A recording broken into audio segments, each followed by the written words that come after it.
Assalamualaikum warahmatullahi wabarakatuh.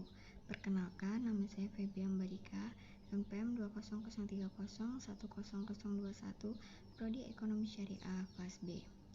Pada kesempatan kali ini, perkenalkan saya untuk mempresentasikan hasil mind mapping atau peta konsep tentang tasawuf amali, falsafi, dan akhlaki untuk memenuhi tugas mata kuliah Tauhid, Akhlak, dan Tasawuf yang diampu oleh Bapak Muhammad Hanafi Zuardi.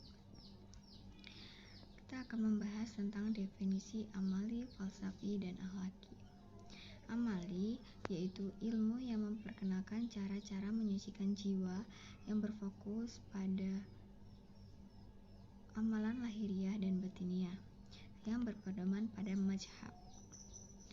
Kemudian falsafi yaitu tasawuf yang kaya dengan pemikiran dan pengalaman filosofis para sufi. Ajaran-ajarannya cenderung bersifat filsafat karena menggabungkan antara visi mistik dan visi rasional yang berpedoman pada ilmu kalam.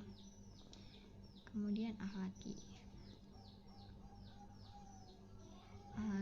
yaitu tasawuf yang berfokus pada perbaikan akhlak dan budi pekerti dengan berupaya mewujudkan perilaku baik dengan menghindari perbuatan tercela yang lebih berpedoman pada akhlak. Bahkan, akhlak ini menjadi faktor utama berjalannya filsafi dan amali. Membahas tentang ruang lingkup amali. Terdapat 4 macam. Yang pertama ada syariat. Syariat yaitu ketentuan yang diberikan Allah Subhanahu wa Ta'ala kepada hambanya. Yang kedua thariqat, yaitu jalan yang ditempuh menuju Allah Subhanahu wa Ta'ala. Yang ketiga ada hakikat, yaitu ilmu dalam mencari kebenaran mengenai Allah Subhanahu wa Ta'ala. Dan yang keempat ada ma'rifat, pengetahuan yang diperoleh melalui akal. Kita jelaskan satu persatu tentang syariat. Syariat yaitu ketentuan yang diberikan Allah pada hambanya. Perbuatan manusia dalam memenuhi syariat yaitu dengan taat kepada Allah, dengan melaksanakan perintahnya dan menjauhi larangannya. Di sini lihat berakhlak mulia poinnya. Berakhlak mulia menjadi contoh paling dasar dalam mewujudkan syariat. Yang kedua thariqat. Thariqat adalah jalan yang ditempuh untuk menuju Allah Subhanahu wa Ta'ala. Thariqat juga merupakan jembatan yang menjadi perantara dari syariah menuju hakikat. Di sini kesungguhan hatilah yang dapat meningkatkan kualitas karakter hati untuk memperoleh kesempurnaan dari Allah Subhanahu wa Ta'ala. Kemudian ada hakikat. Hakikat adalah ilmu dalam mencari kebenaran Allah Subhanahu wa Ta'ala, menyatakan kebenaran serta menghapuskan kebatilan. Kemudian ada ma'rifat. Ma'rifat merupakan pengetahuan yang diperoleh melalui akal. Sedangkan dalam tasawuf, ma'rifat berarti mengetahui Allah Subhanahu wa Ta'ala dari dekat. Hal ini berkaitan dengan pola pikir seseorang yang dapat menghindarkan diri dari maksiat. Karena dalam ma'rifat lebih dalam mengenal Allah Subhanahu wa Ta'ala, akan merasakan kehadiran Allah di setiap gerak langkah kakinya, tangannya, kedipan mata, pendengaran serta akal dan pikirannya. Kemudian membahas tentang tokoh-tokoh tasawuf amali. Yang pertama ada Hasan al-Basri, yang kedua ada Rabi'ah al-Dawiyah, yang ketiga ada Daun al-Misri. Kemudian ada ajaran-ajaran tasawuf amali. Yang pertama ada mahabbah, yaitu mencintai secara mendalam. Kedua zuhud, yaitu mengosongkan diri. Ketiga mujahadah, yaitu melawan hawa nafsu. Yang keempat tawakal, yaitu berpasrah diri kepada Allah Subhanahu wa Ta'ala. Yang kelima yaitu syukur, yaitu pengakuan akan nikmat yang diberikan Allah Subhanahu wa Ta'ala.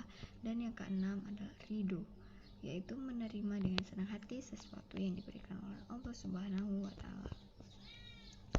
Jadi dari 4 ruang lingkup ini, jika dianalogikan, syariat itu ibarat perahu, thariqat adalah nahkodanya, Hakikat merupakan pulau yang hendak dituju, sementara ma'rifat merupakan tujuan akhir, yaitu bertemu dengan sang pemilik pulau.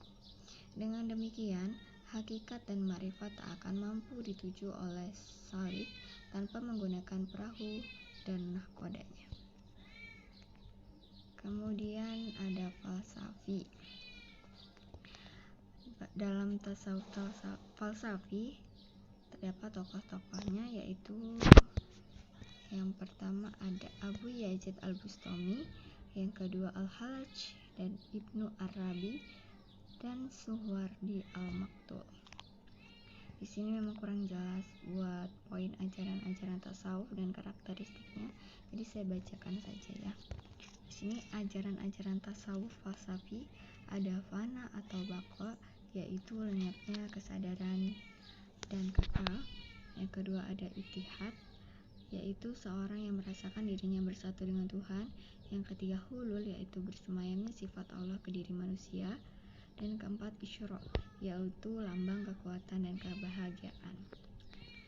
Kemudian karakteristik tasawuf falsafi. Yang pertama, menggabungkan pemikiran rasional, filosofis dan perasaan zauq.